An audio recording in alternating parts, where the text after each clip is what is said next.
Hello everyone, कैसे हो आप सब। एक बार पुनः स्वागत है आप सभी का हमारे अपने YouTube channel Shiv coaching classes पर। उम्मीद करते हैं आप सभी मस्त होंगे, बेहतर होंगे, आप सभी की पढ़ाई भी अच्छे से चल रही होगी। तो आज की इस वीडियो में हम देखेंगे मेल रिप्रोडक्टिव ऑर्गन, यानी कि जो हमारा नर जननांग होता है।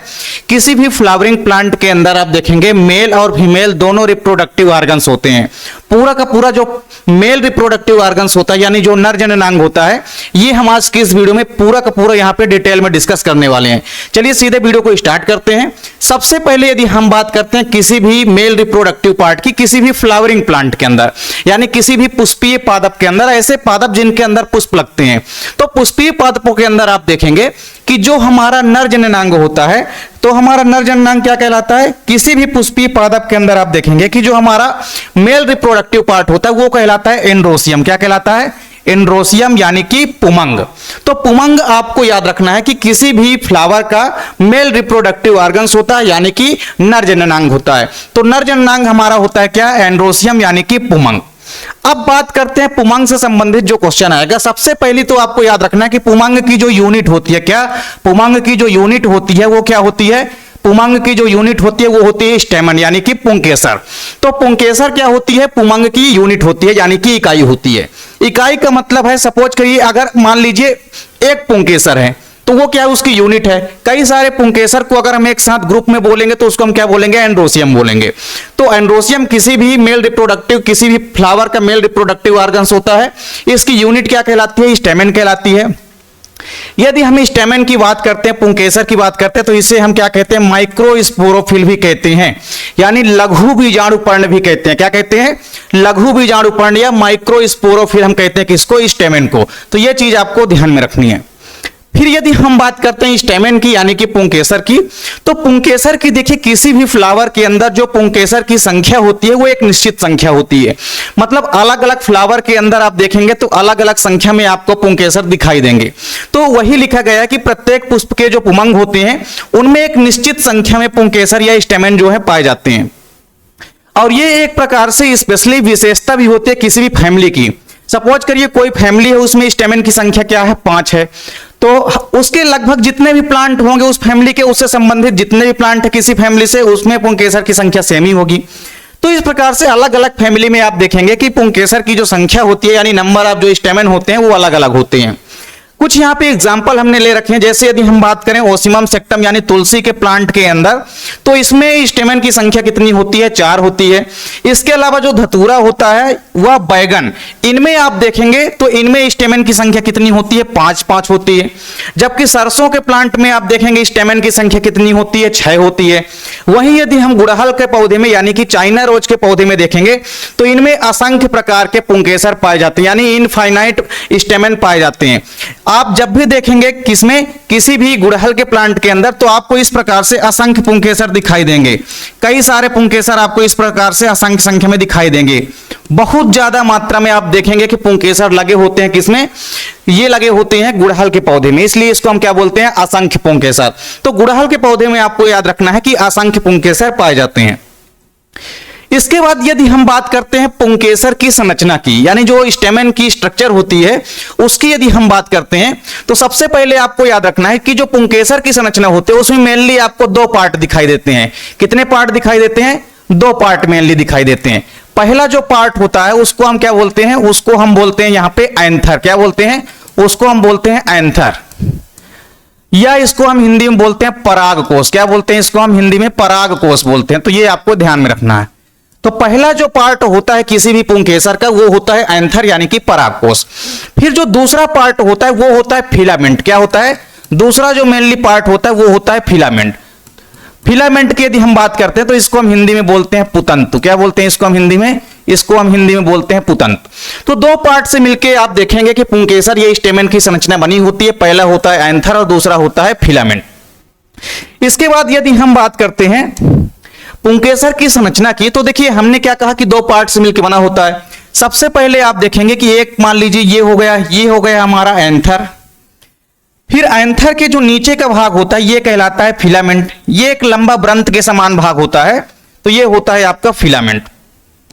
फिर इसके बाद आप देखेंगे कि जो हमारा ये पुंकेसर होता है, पुंकेसर में हमने क्या कहा कि ये जो ऊपर का भाग होता है ये तो हो गया क्या? एंथर हो गया। ये क्या हो गया?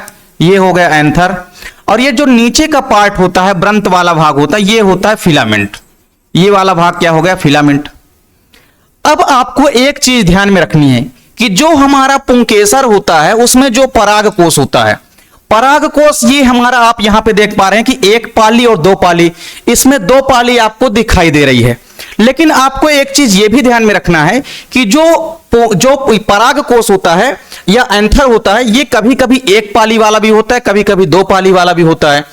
एक चीज आपको ध्यान में रखना है कि अगर मान लीजिए परागकोश हमारा कैसा है, एक पाली वाला है, तो उसे हम बोलते हैं मोनोथिकस, या हम बोलते हैं एक कोष्ठीय परागकोश।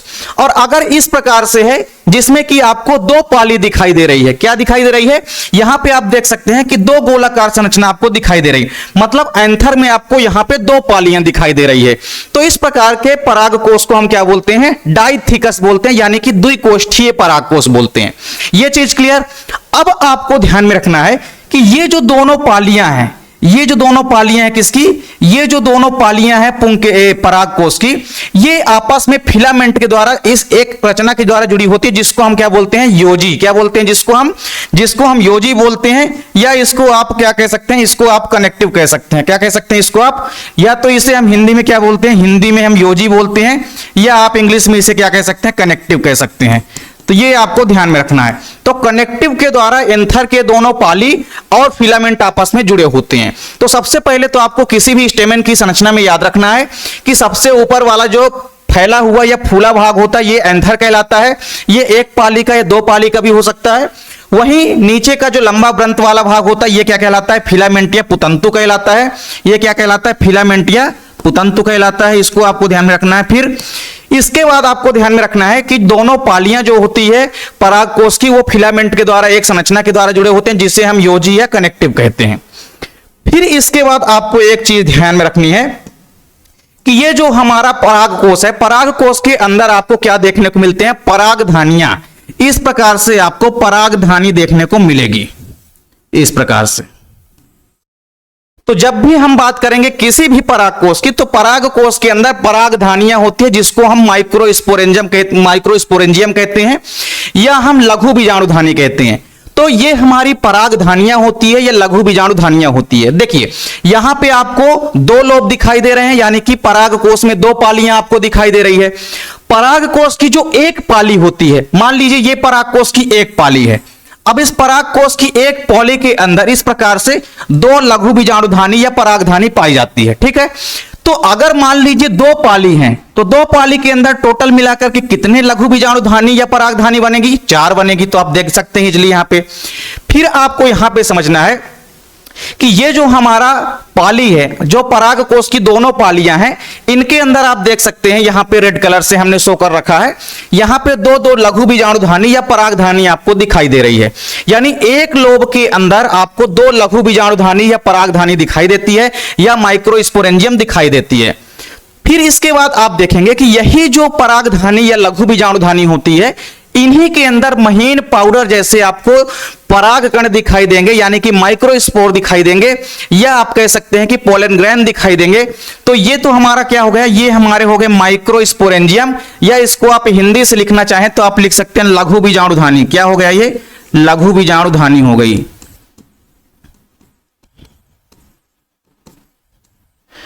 तो ये हो गई लघु बीजाणुधानी, या इसको आप इंग्लिश से लिखना चाहें तो माइक्रोस्पोरेंजियम लिख सकते हैं। क्या लिख सकते हैं आप? इसको माइक्रोस्पोरेंजियम लिख सकते हैं। तो ये आपने देखा कि किसी भी पुंकेसर की संरचना में दो पार्ट होते हैं, एक होता है एंथर, दूसरा होता है फिलामेंट। एंथर और फिलामेंट आपस में योजी या कनेक्टिव के माध्यम से जुड़े होते हैं। एंथर जो होता है ये एक लोब का भी हो सकता है, यानी एक पाली का भी हो सकता है, दो पाली का भी बना हो सकता है। अगर मान लीजिए एक पाली का बना है तो उसके अंदर आपको दो लघु बीजाणुधानी देखने को मिलेगी, और अगर दो पाली का बना है तो आपको 4 लघु बीजाणुधानी या माइक्रोस्पोरेंजियम या परागधानी देखने को मिलेगी। तो ये यहां पे आपने देखा कि लघु बीजाणुधानी, या इसका दूसरा नाम क्या है? इसको आप परागधानी भी कह सकते हैं। क्या कह सकते हैं? इसको आप परागधानी भी कह सकते हैं।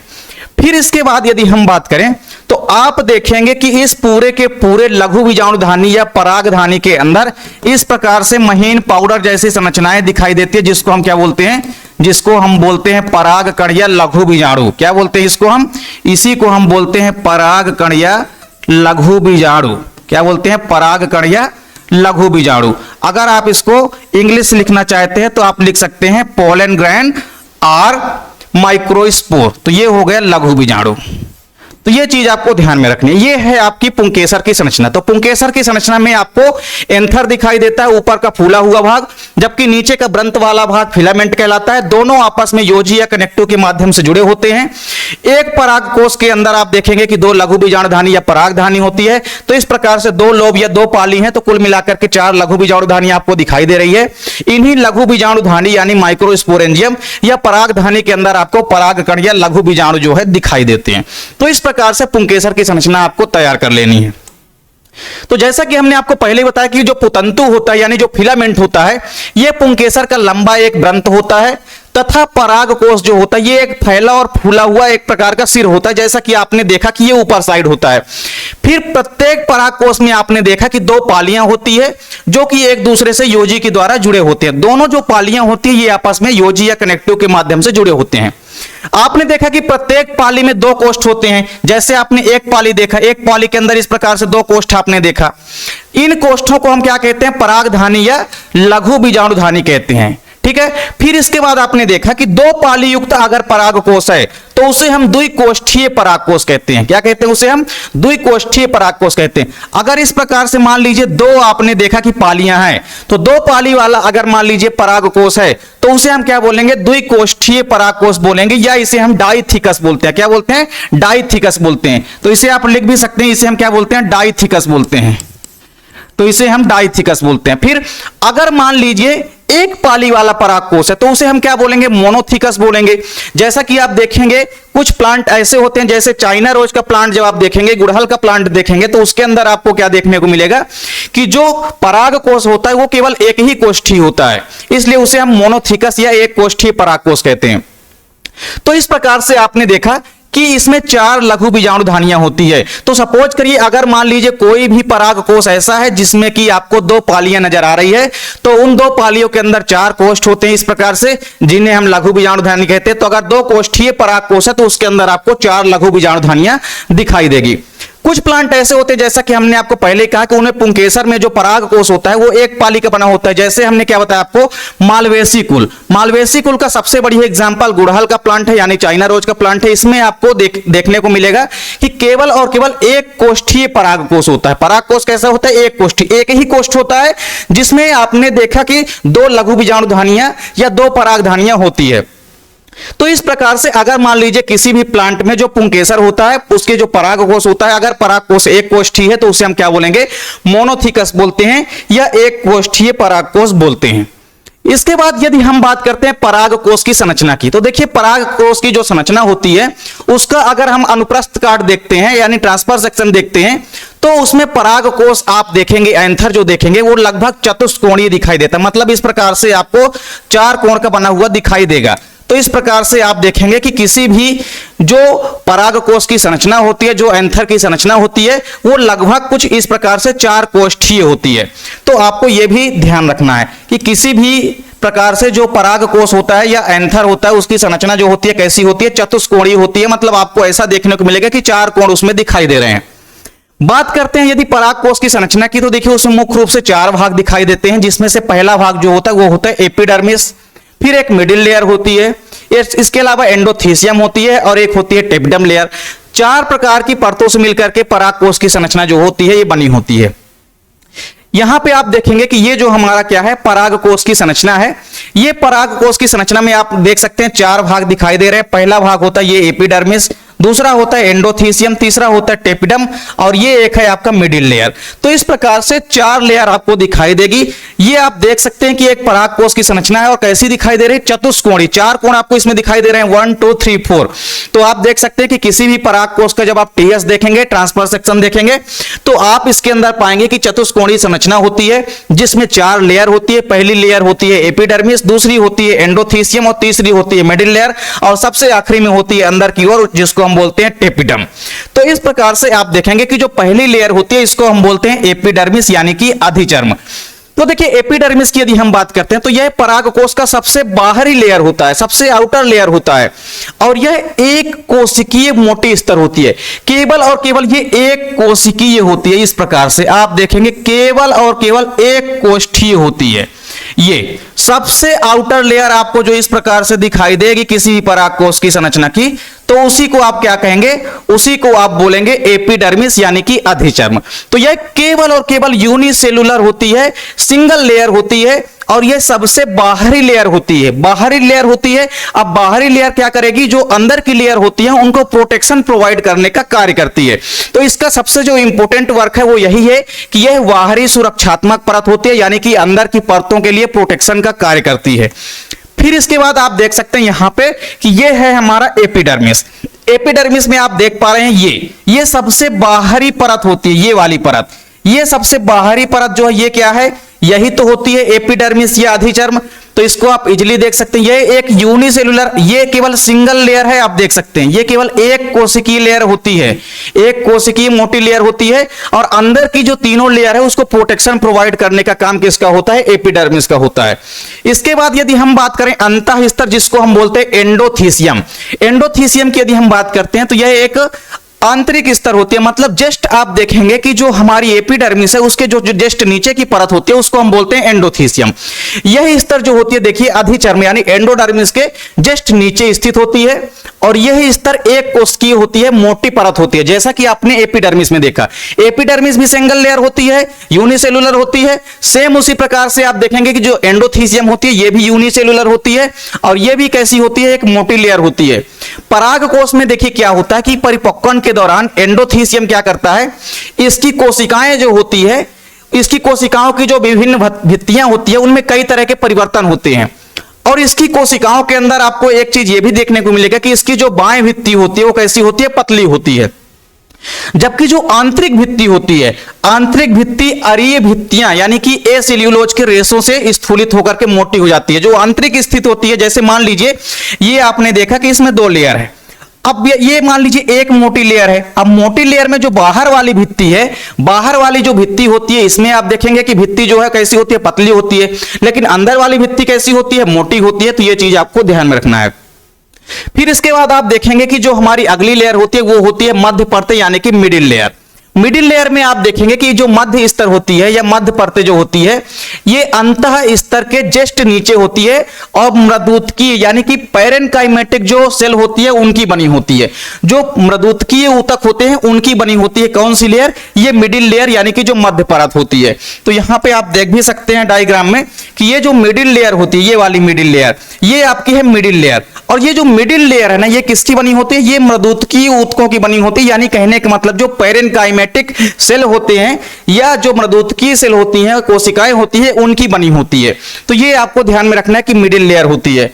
फिर यदि बात करते हैं मिडिल लेयर की हम, तो देखिए इसके मध्य, इसे हम क्या कहते हैं, मध्य परतें कहते हैं। यह 1 से 3 मोटी परत का स्तर होता है। मतलब ये जो हमारी स्तर होती है, जो मध्य परत की स्तर होती है, इसमें 3 लेयर होती है। मोटी स्तर होती है, लेकिन कितनी स्तर होती है, 3 लेयर होती है। इस प्रकार से 1 2 3, तो इस प्रकार से 3 लेयर आपको दिखाई देंगी, और तीनों की तीनों लेयर कैसी होंगी, मोटी होंगी। फिर इसके बाद इसके द्वारा आप देखेंगे कि भोजन संग्रहण किया जाता है। किसी भी प्लांट के अंदर आप देखेंगे कि जो पराग कोष होता है, पराग कोष के लिए जो भोजन का संग्रहण करेगा वो कौन करेगा, वो तीसरी परत ही मुख्य रूप से करती है, जिसको कि हम मिडिल लेयर बोलते हैं। और यह स्तर जो होती है अल्पजीवी होती है। मतलब जो मिडिल लेयर होती है ये बहुत कम समय के लिए होती है, कुछ समय के पश्चात ये क्या हो जाएगी, नष्ट भी हो जाती है, क्योंकि इसमें खाद्य पदार्थों का क्या होता है, टेपिटम के द्वारा अवशोषण कर लिया जाता है।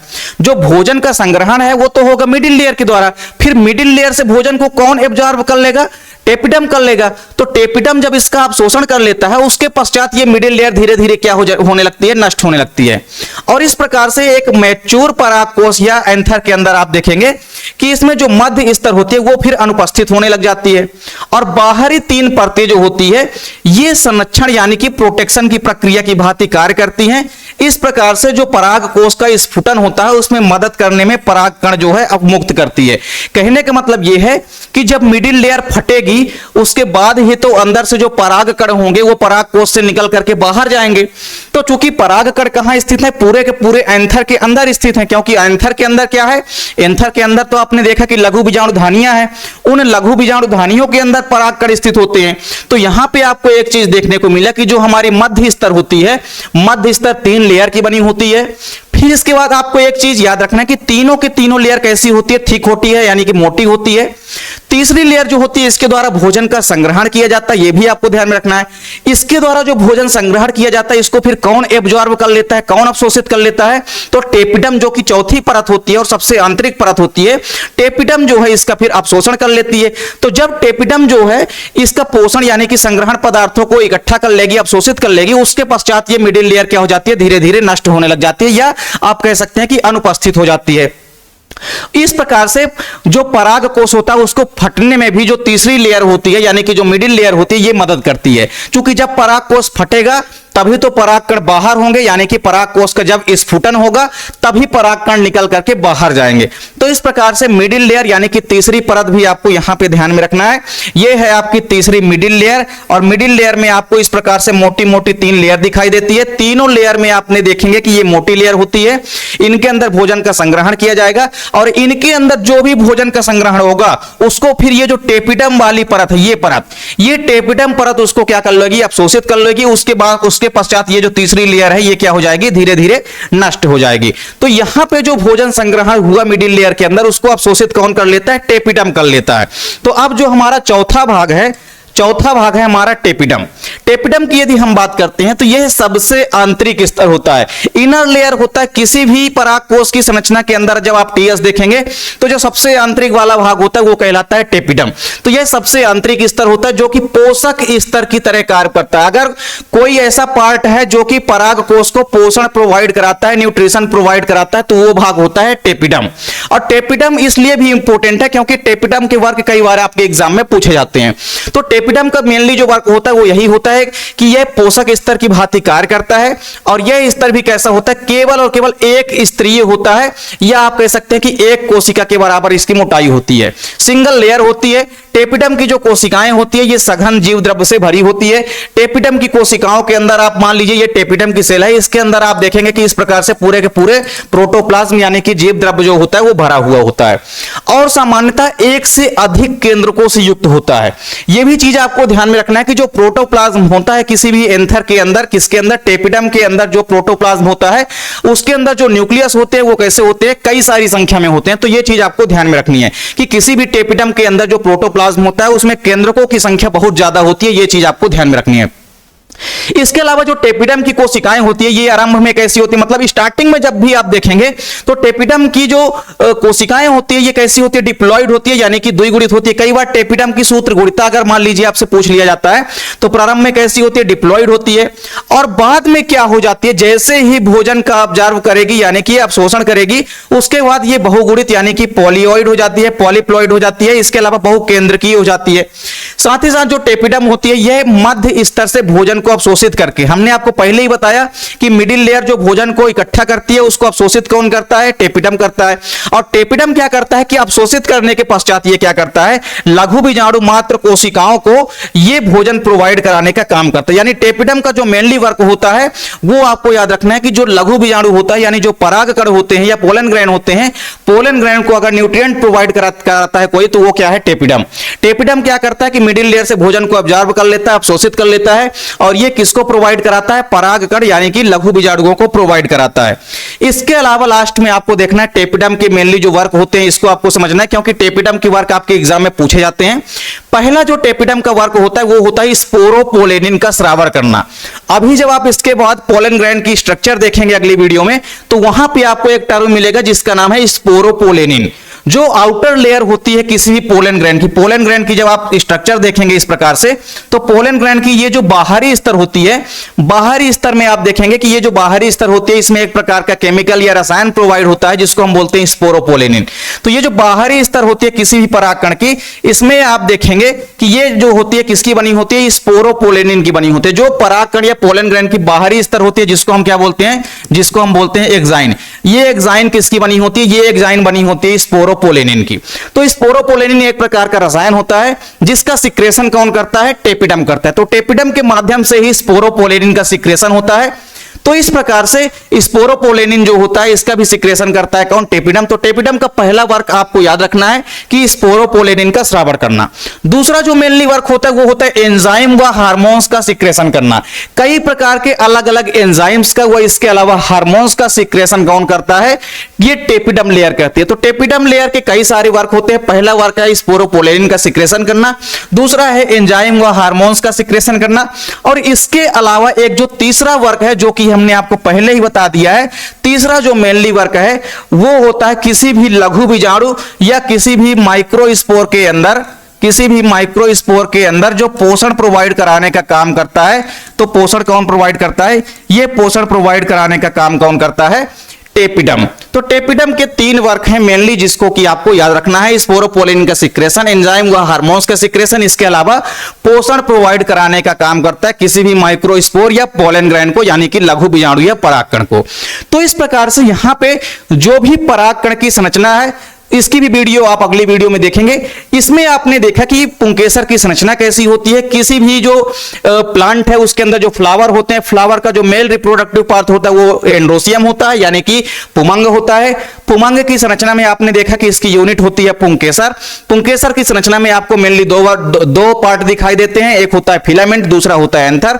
इसके बाद आपने एंथर देखा कि एंथर कैसे हो सकता है, एंथर के अंदर कैसे लघु बीजाणु धनिया उपस्थित होती है। इसके अलावा आपने देखा टेपिडम का वर्क क्या होता है, और साथ ही साथ जो भी टीएस हमारा था किसका, किसी भी परागकोश की संरचना का जो टीएस होता है उसमें 4 पार्ट दिखाई देते हैं, एपिडर्मिस, एंडोथेसियम, मिडिल लेयर और टेपिडम। तो उम्मीद करता हूं कि चारों के चारों जो पार्ट हैं आपका परागकोश का ये भी आपको समझ में आ गया होगा, और पूरा का पूरा जो मेल रिप्रोडक्टिव पार्ट होता है ये उम्मीद करता हूं कि आपको समझ में आ गया होगा। मिलते हैं नेक्स्ट वीडियो में, तब तक के लिए जय हिंद, वंदे मातरम।